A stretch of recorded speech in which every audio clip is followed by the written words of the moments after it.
It is crucial that our legislative processes uphold the principles of truth, integrity, and fairness.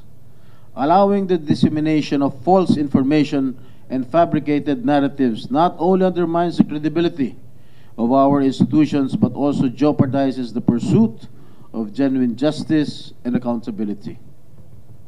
And we must prioritize evidence-based discourse and avoid providing a platform for those who manipulate the truth for personal gain or hidden agenda.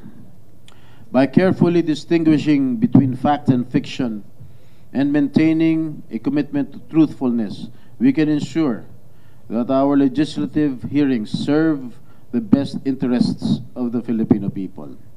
And I call upon the Senate Public Order Committee to uphold its duty to the Filipino people by exercising due diligence in verifying the veracity of information presented before it and by refraining from legitimizing falsehoods and fabricated stories. When you say that I am entertaining, I am legitimizing falsehood, I would like to disagree that we are not entertaining. But thank you for this reminder. Hindi naman, kaya nga tayo nagkakaroon ng hearing to hear everyone para pakinggan natin sila. Wala po tayong hidden agenda dito. It's up for us to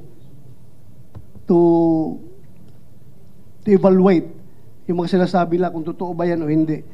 In fact, si Morales mismo, meron siyang mga sinasabi na pinapaniwalaan ko, meron din siyang sinasabi na medyo alanganin ako. That's for just to set the record straight. And rest assured, I will do my best as the chairman of this committee na hindi magamit itong committee na ito for any hidden agenda or any political or personal agenda ng ibang tao.